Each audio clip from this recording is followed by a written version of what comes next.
예수께서 바다 건너편 거라사인의 지방에 이르러 배에서 나오심에 곧 더러운 귀신 들린 사람이 무덤 사이에서 나와 예수를 만나니라. 그 사람은 무덤 사이에 거처하는데 이제는 아무도 그를 쇠사슬로도 맬 수 없게 되었으니 이는 여러 번 고랑과 쇠사슬에 매었어도 쇠사슬을 끊고 고랑을 깨뜨렸음이러라. 그리하여 아무도 그를 제어할 힘이 없는지라. 밤낮 무덤 사이에서나 산에서나 늘 소리 지르며 돌로 자기의 몸을 해치고 있었더라. 그가 멀리서 예수를 보고 달려와 절하며 큰 소리로 부르짖어 이르되 지극히 높으신 하나님의 아들 예수여, 나와 당신이 무슨 상관이 있나이까? 원하건대 하나님 앞에 맹세하고 나를 괴롭히지 마옵소서 하니, 이는 예수께서 이미 그에게 이르시기를 더러운 귀신아 그 사람에게서 나오라 하셨습니다. 이에 물으시되 내 이름이 무엇이냐? 이르되 내 이름은 군대니 우리가 많음이니이다 하고 자기를 그 지방에서 내보내지 마시기를 간구하더니 마침 거기 돼지의 큰 떼가 산 곁에서 먹고 있는지라. 이에 간구하여 이르되 우리를 돼지에게로 보내어 들어가게 하소서 하니, 허락하신데 더러운 귀신들이 나와서 돼지에게로 들어가매 거의 2,000마리 되는 떼가 바다를 향하여 비탈로 내리다라 바다에서 몰사하거늘 치던 자들이 도망하여 읍내와 여러 마을에 말하니 사람들이 어떻게 되었는지를 보러 와서. 다 같이 읽겠습니다. 예수께서 이르러 그 귀신 들렸던 자 곧 군대 귀신 집혔던 자가 옷을 입고 정신이 온전하여 앉은 것을 보고 두려워하더라. 아멘. 네, 오늘 말씀의 제목은 예수님이 주시는 풍성한 삶입니다. 예수님이 주시는 풍성한 삶입니다. 어떤 사람은 캠퍼스 생활을 하면서 캠퍼스에 대한 정보를 정말 많이 알아서 캠퍼스 생활의 200%를 정말 누리고 혜택을 누리는 그런 사람이 있는 반면에, 그런 것이 전혀 없이 캠퍼스 생활을 하는데 정말 빈약하고 초라하고 혜택을 아무것도 못 누리고 사는 사람도 있습니다. 그럼 되게 안타깝죠. 똑같은 등록금을 내고 똑같이 학교를 다니는데 어떤 사람은 학교에서 주어지는 혜택을 많이 받고 어떤 사람은 그것조차 모르는 채로 다니는 사람이 있죠. 그런 인생이 좀 안타깝지만 그것에 비교할 수 없을 정도로 신앙에서도 그런 일이 일어나기도 합니다. 예수님 안에서 굉장히 주님이 준비해 놓은 풍성한 삶이 우리에게 기다리고 있지만 그것을 누리는 사람과 누리지 못하는 사람이 있다는 것이죠. 근데 예수님께서 우리에게 준비하시고 우리에게 정말 정말 정말 주길 원하시는 인생은 풍성한 인생입니다. 여러분 그것을 기대하세요? 그것이 요한복음 10장 10절에 예수님이 직접 하신 말씀에 나와 있습니다. 도둑이 오는 것은 도둑질하고 죽이고 멸망시키려는 것뿐이요 내가 온 것은 양으로 생명을 얻게 하고 더 풍성히 얻게 하려는 것이라, 이렇게 말씀하고 있어요. 그래서 예수님이 우리에게 주시고자 하시는 것은 생명을 얻게 하실 뿐만 아니라 풍성하게 얻게 하는 인생에 대해서 얘기하고 있어요. 주님을 믿으면 어떻게 된다? 굉장히 풍성한 인생을 살게 된다는 것을 약속하고 계신 거죠.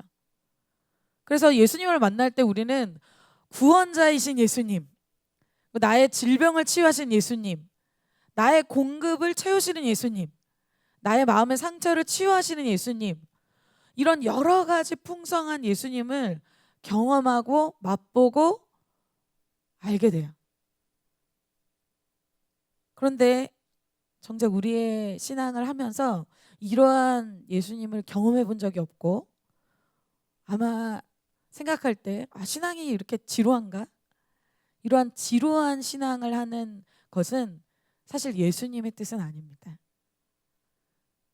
그래서 오늘 우리가 우리에게 풍성함을 주시는 그 예수님을 만나는 예배가 되기를 선포합니다. 우리의 인생이 우리의 결심이나 우리의 노력으로 바뀔 수가 없죠. 우리가 대학에 올라오면 뭔가 인생이 바뀔 줄 알았는데 여러분, 안 바뀌죠. 취업되면 뭔가 인생이 바뀔 것 같았는데 박사님들 안 바뀌죠? 우리의 인생은 예수님만이 변화시킬 수 있습니다.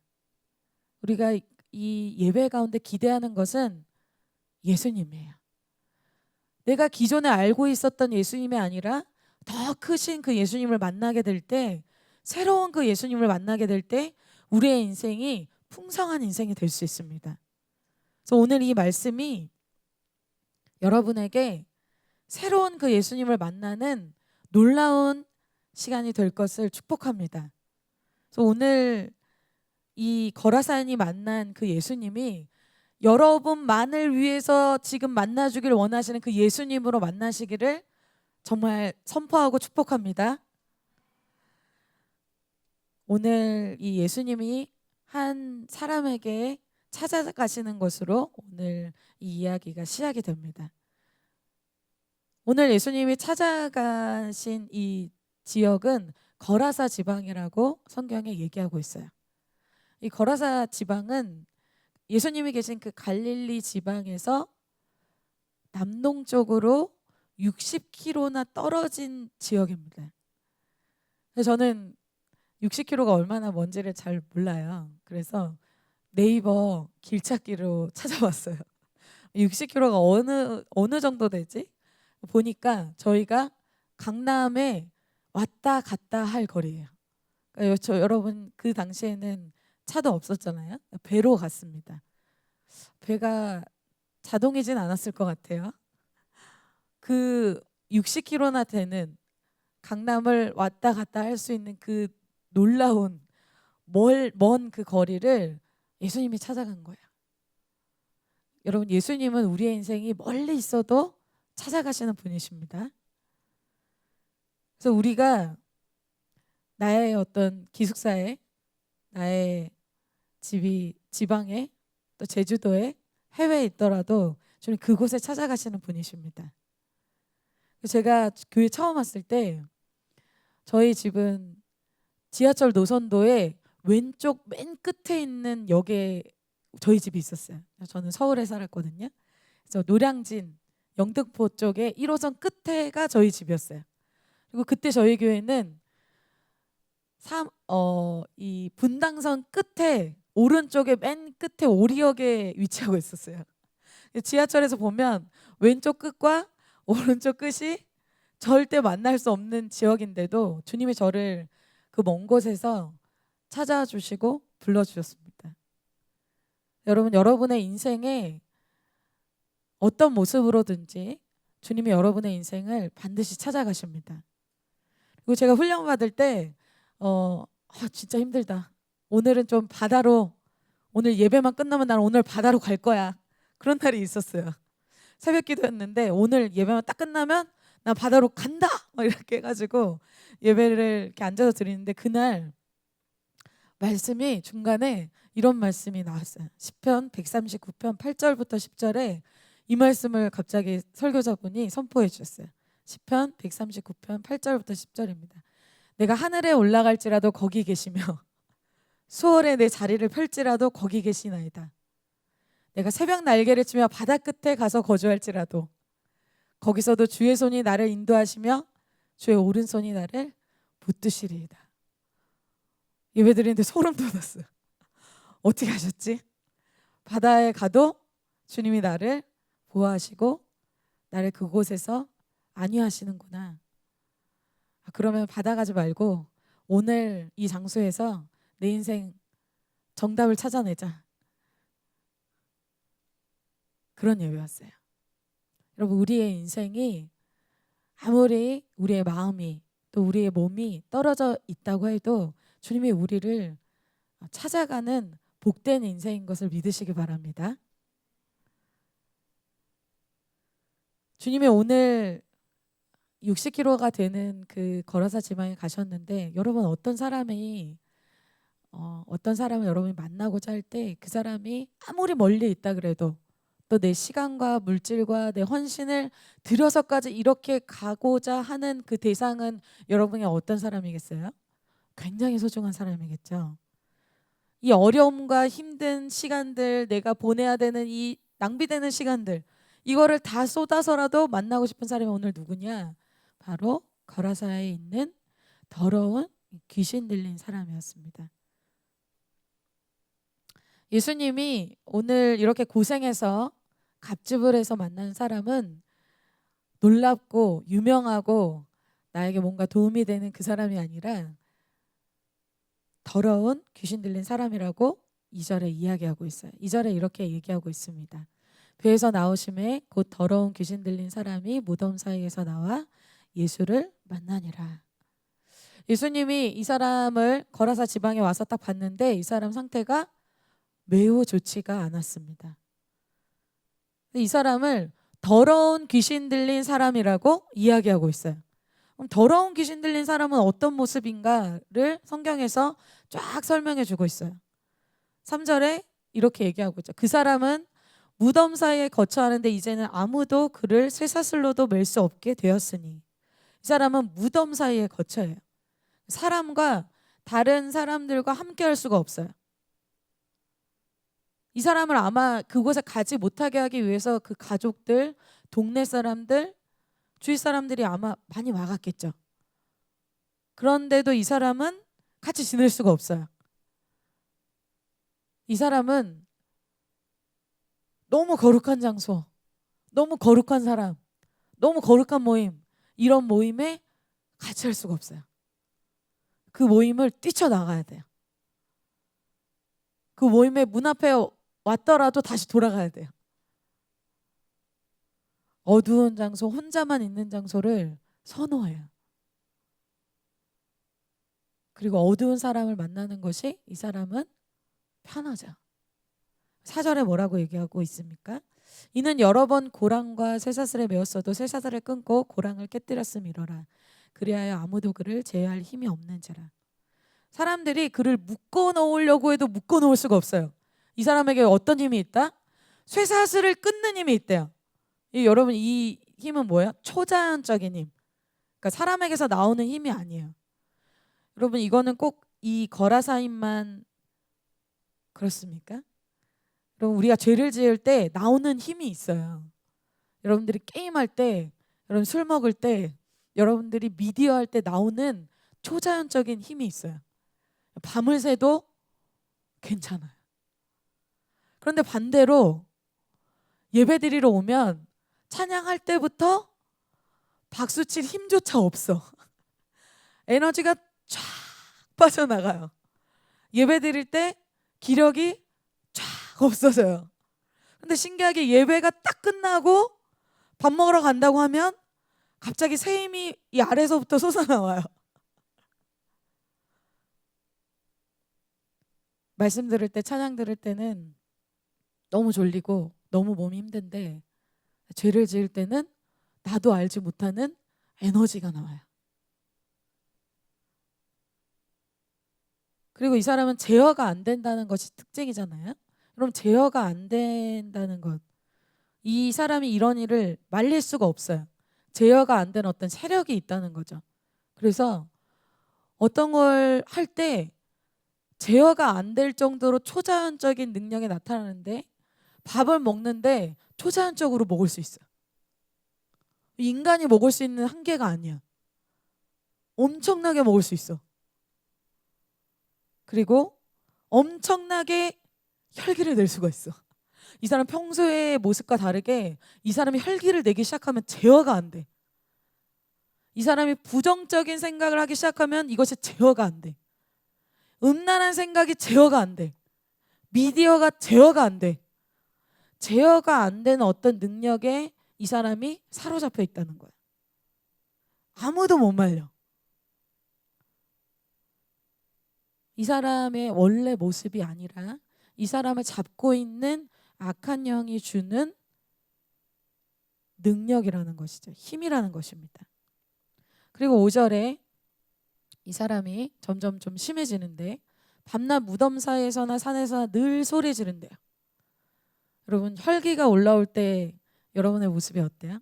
집에서 부모님만 아는, 내 친구만 아는 그 모습. 그리고 돌로 자기의 몸을 실제로 해친대요. 자해하는 거죠.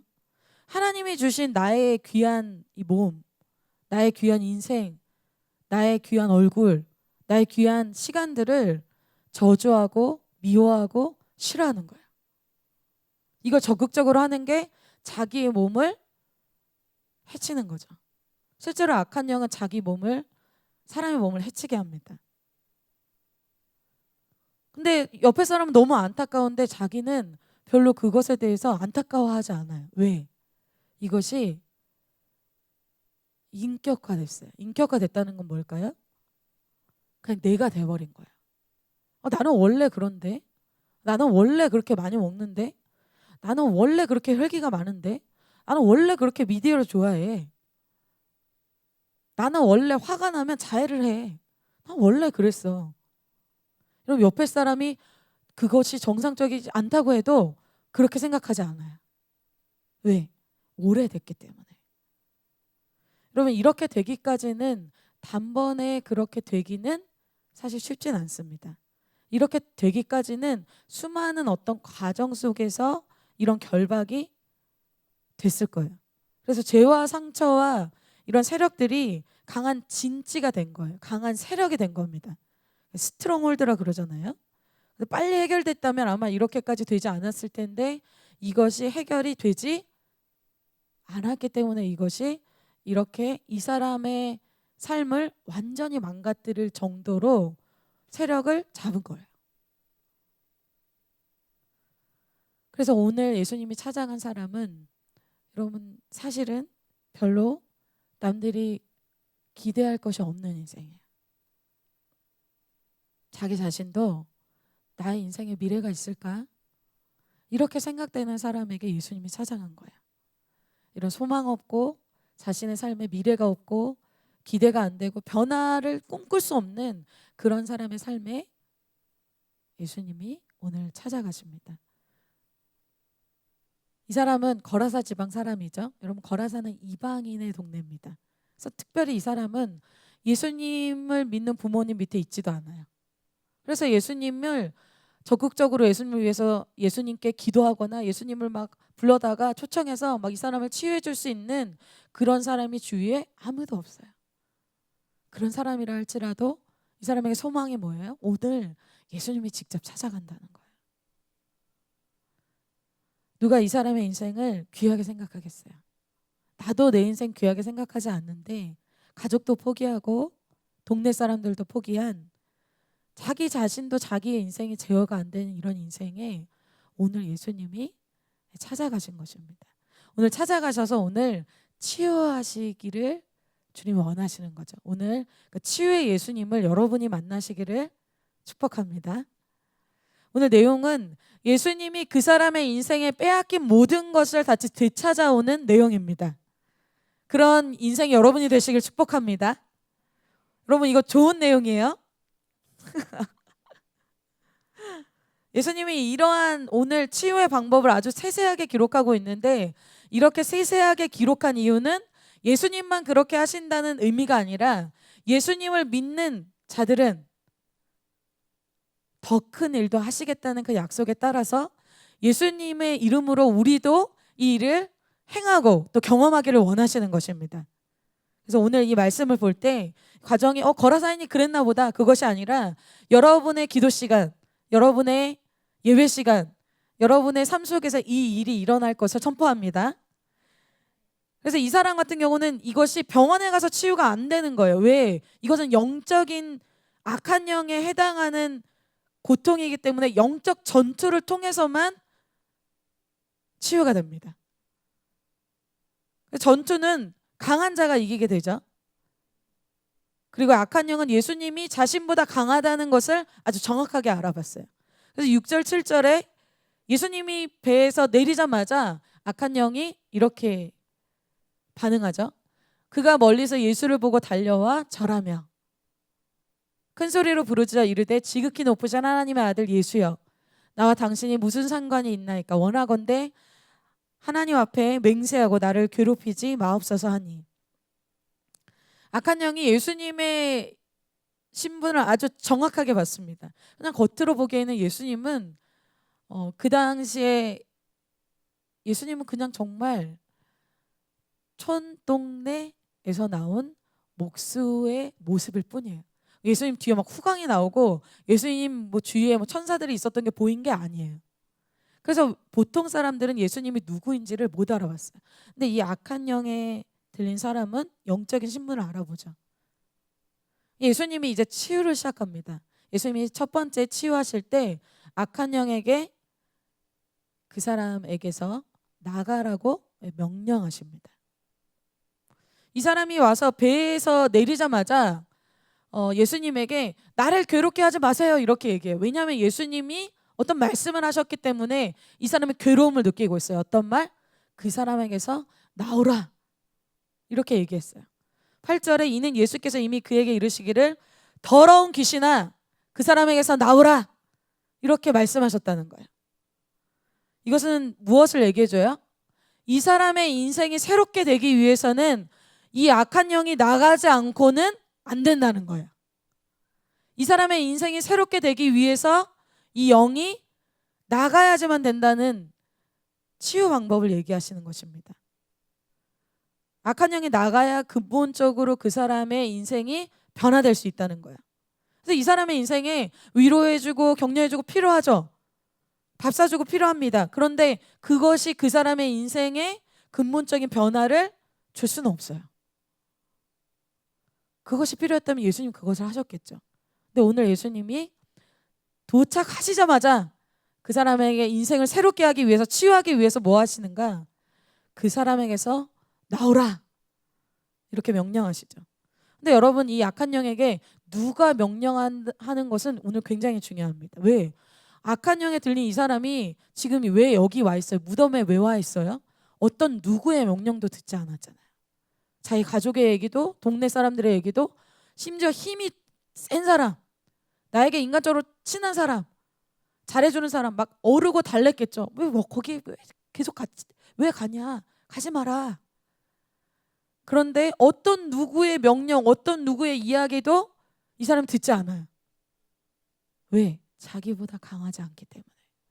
악한 영은 자기에게 강한 자에게만 굴복합니다. 아까 영적 전투라 그랬죠. 영적 전투에서 강한 자에게만 굴복하기 때문에 그 전에 만난 사람들은 이 사람에게 영향력을 끼칠 수가 없어요. 왜? 강하지 않기 때문에. 오늘 그런데 예수님이 명령을 할 때 이 악한 자가 괴로워하고 있어요. 왜? 예수님이 명령하면 나가야 되기 때문에. 그럼 예수님이 어떤 분이길래 도대체 왜 나가야 되는가? 오늘 7절에 이 악한 영이 이렇게 고백을 하죠. 큰 소리로 부르짖어 이르되 예수님에 대해서 얘기하는 거예요. 지극히 높으신 하나님. 여러분 이건 지극히 높으시다는 것은 더 높은 레벨이 없다는 거예요. 가장 최상의 레벨.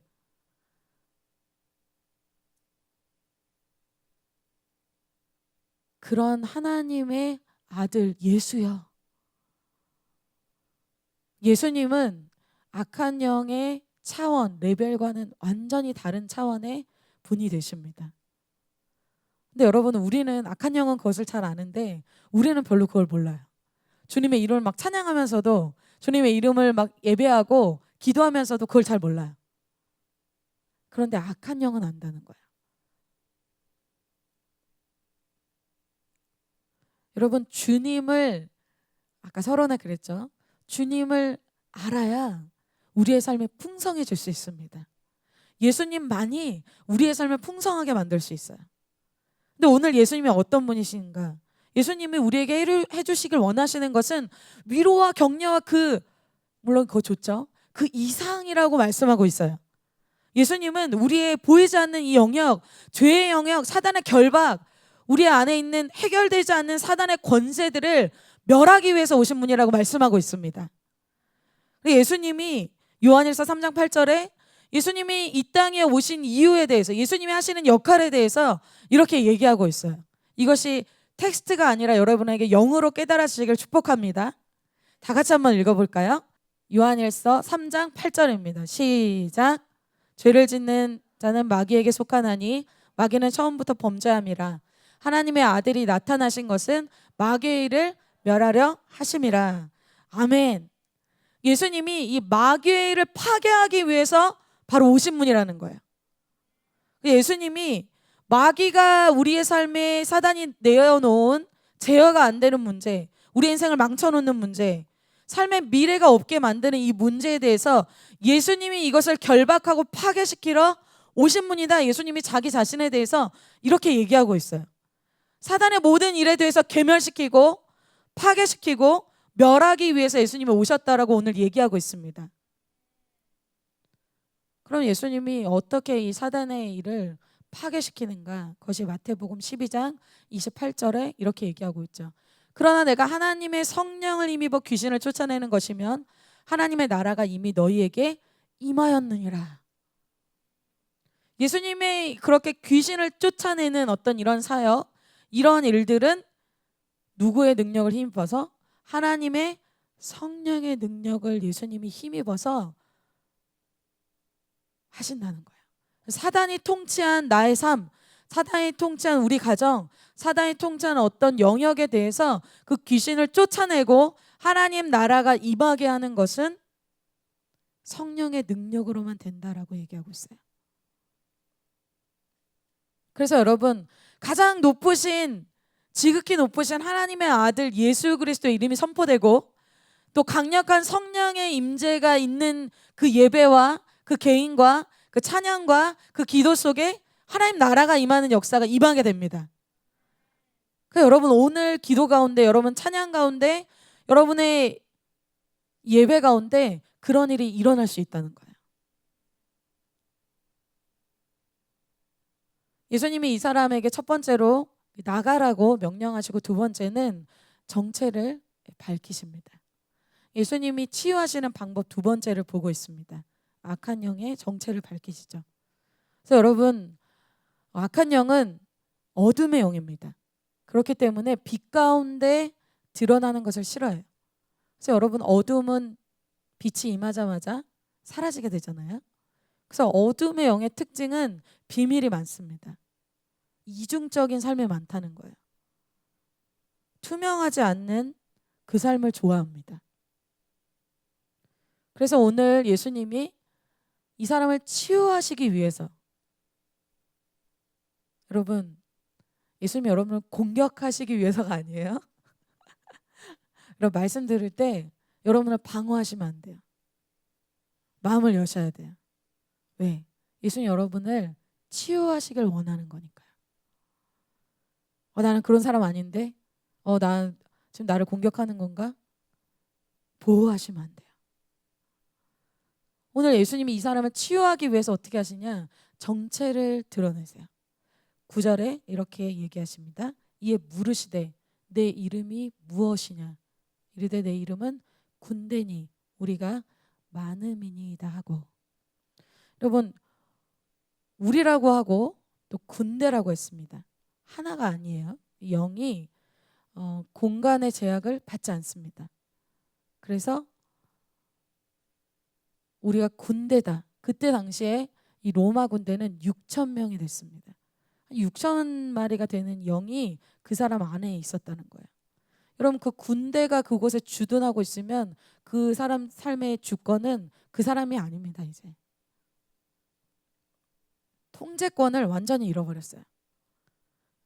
예수님이 정체를 미리 알고 계셨지만 여러분, 이것이 우리에게 보여주시는 방법이라는 거예요. 예수님은 이미 어떤 영인지 다 알고 계시죠.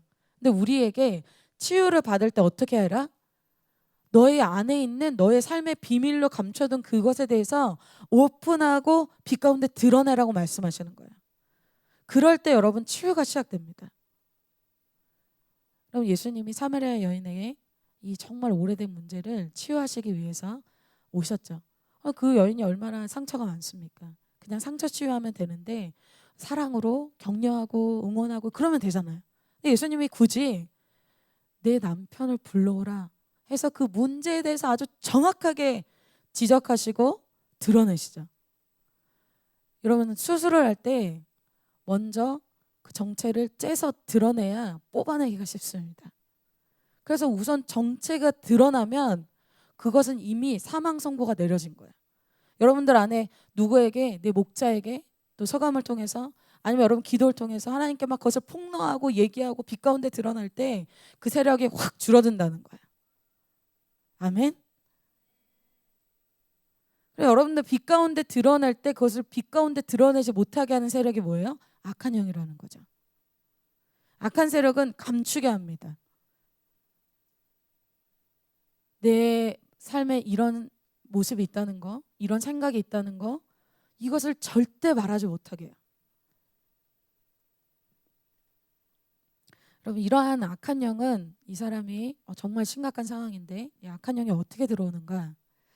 여러분, 우리가 면역 체계가 굉장히 좋을 때는 바이러스가 침투할 수가 없습니다. 우리가 좀 아프고 또 우리가 좀 약해질 때는 우리의 면역이 정말 약해졌을 때죠. 근데 우리가 언제 약해지는가? 여러분, 영적으로도 그렇습니다. 우리가 정말 감당할 수 없는 어떤 상황, 어떤 말들, 어떤 사건들을 통해서 우리의 영이 약해질 때가 있어요. 물론 우리가 살면서 그런 일이 전혀 없을 때는 없죠. 있을 수 있습니다. 우리가 죄인의 이 커뮤니티 안에 있기 때문에 가정 안에서, 공동체 안에서 그런 일들이 있어요.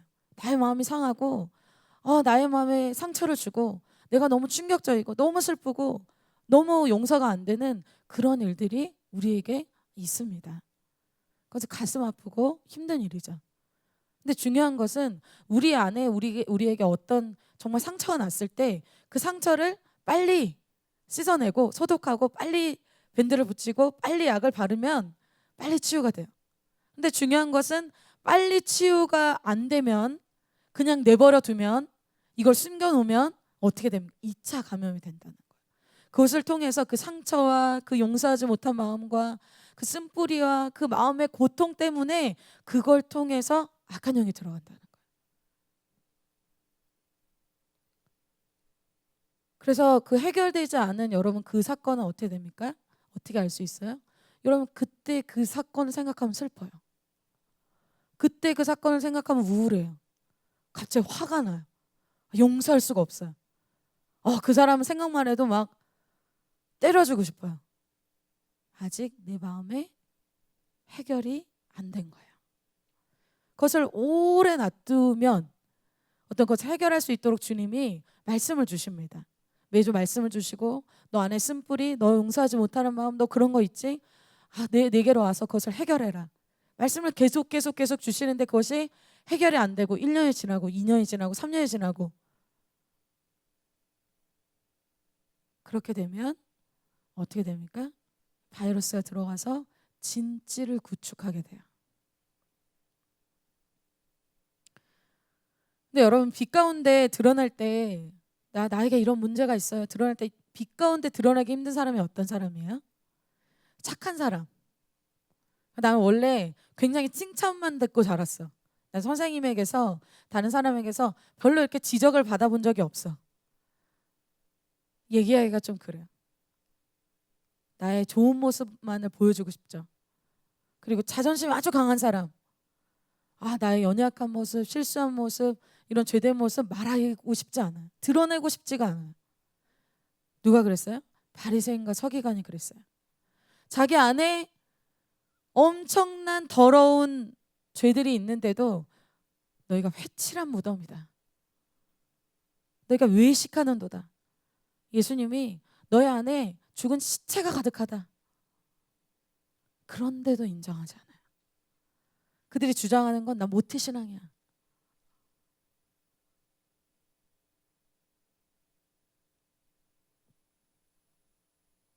여러분, 사람에게 완벽하게 보일 필요 없습니다. 그 사람이 나의 인생을 심판하는 사람이 아니에요. 나의 인생을 정말 심판하시고 나의 인생을 깨끗하게 하시고 나의 인생을 새롭게 하실 분은 예수님이세요. 예수님 앞에 자유하게 정직하게 여러분의 이 아픔과 슬픔과 여러분의 이 결박들을 고백하시기를 축복합니다. 그래서 내 안에 영을 이러한 문제가 있다는 것을 드러내는 것 자체가 치유의 시작이에요. 드러낼 때 어둠의 세력을 잃게 돼요. 그리고 나서 치유를 경험한 이 청년이 완전히 온전한 모습으로 정신이 돌아오죠. 악한 영이 나가자 그가 완전히 치유됐습니다.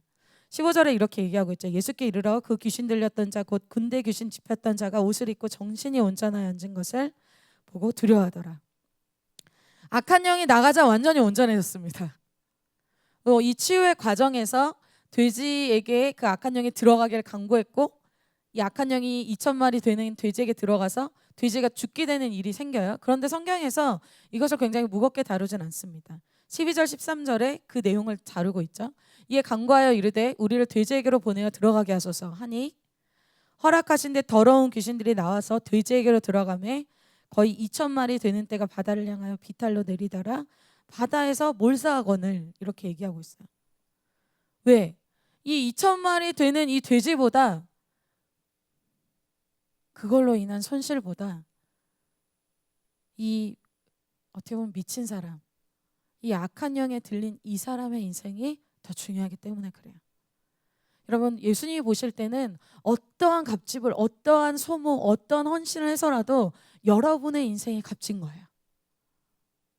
한 사람의 인생이 구원받고 한 사람의 인생이 변화되는 것이 예수님 편에서는 이것보다 더 중요합니다. 근데 여러분, 여기서 보면 악한 영이 돼지에게 들어가자마자 돼지들이 어떻게 돼요? 바로 2,000마리 되는 떼가 다 바다에 내리달아서 몰사하잖아요. 이것은 곧 무엇을 얘기해 줍니까? 이 사람에게서 나가지 않았다면 그 영이 이 거라사인에게 했을 행동에 대해서 보여주는 거예요. 이 돼지에게 행한 것처럼 이 사람의 인생도 죽게 했을 것입니다. 악한 영이 하는 것이 바로 이거예요. 우리의 인생을 도둑질하고 빼앗고 멸망시키고 결국에는 죽게 하고 이 땅에서의 삶도 괴롭게 살게 할 뿐만 아니라 죽은 이후의 삶도 지옥으로 끌고 가고자 하는 것이 이 악한 영의 전략입니다.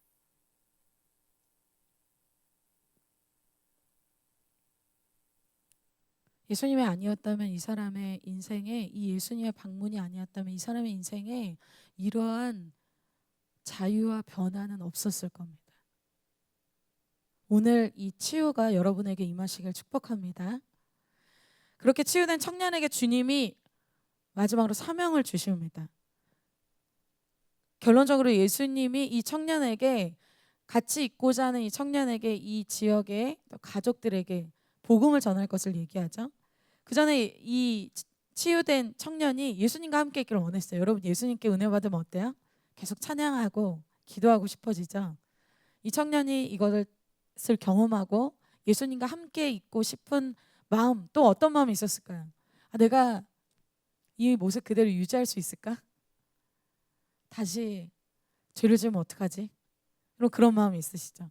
아마 그런 고민 속에서 예수님께 이렇게 얘기했을 거예요. 예수께서 배에 오르실 때 귀신 들렸던 사람이 함께 있기를 간구하였으나,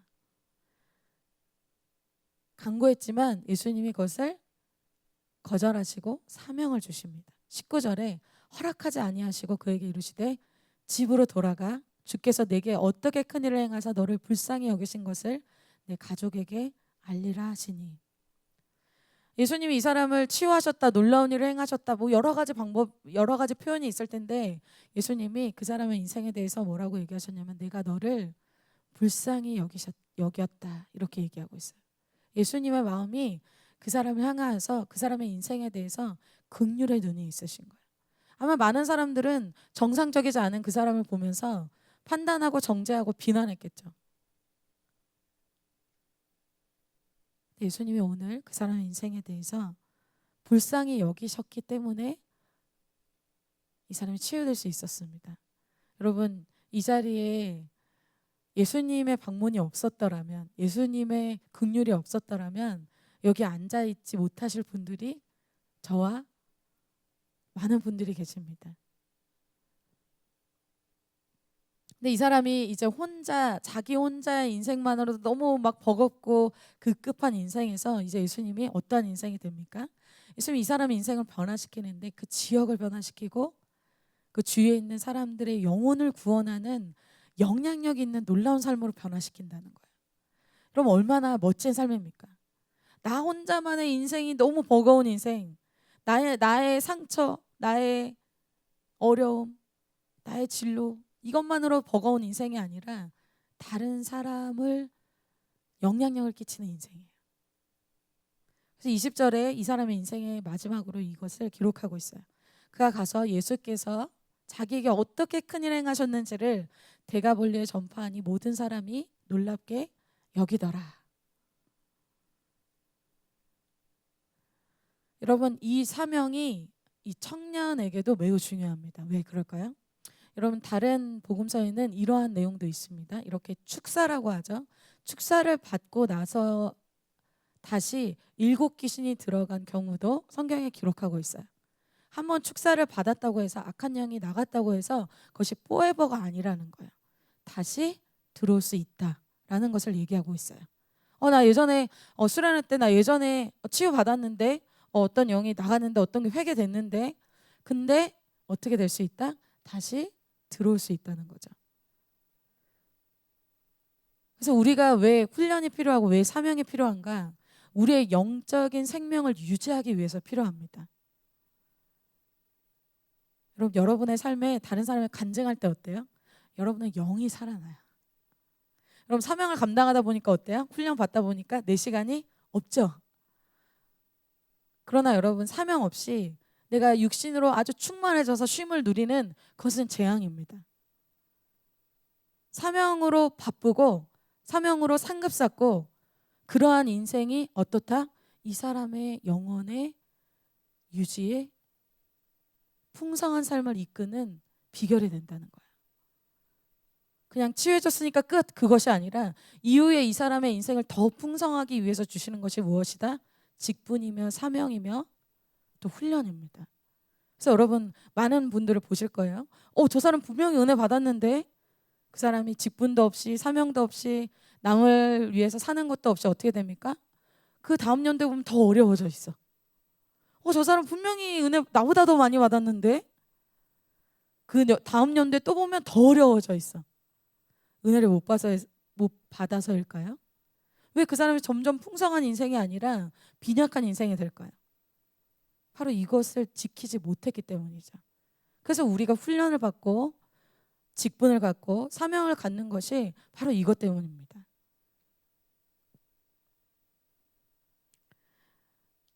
결론이에요. 그래서 저도 이 거라사인의 이야기가 다른 사람의 이야기가 아니라 저의 이야기입니다. 그래서 제가 예수님은 나의 위로자, 나의 아버지, 나의 격려자 이랬는데 그것도 좋죠. 근데 주님이 나를 영적으로 치유하시는 사단의 권세를 멸하시는 그런 크신 분이구나 이걸 새롭게 경험하게 됐습니다. 그래서 우리 대학부 가운데도 이런 하나님 나라가 임하는 그러한 역사가 치유되는 역사가 동일하게 일어날 것을 선포합니다.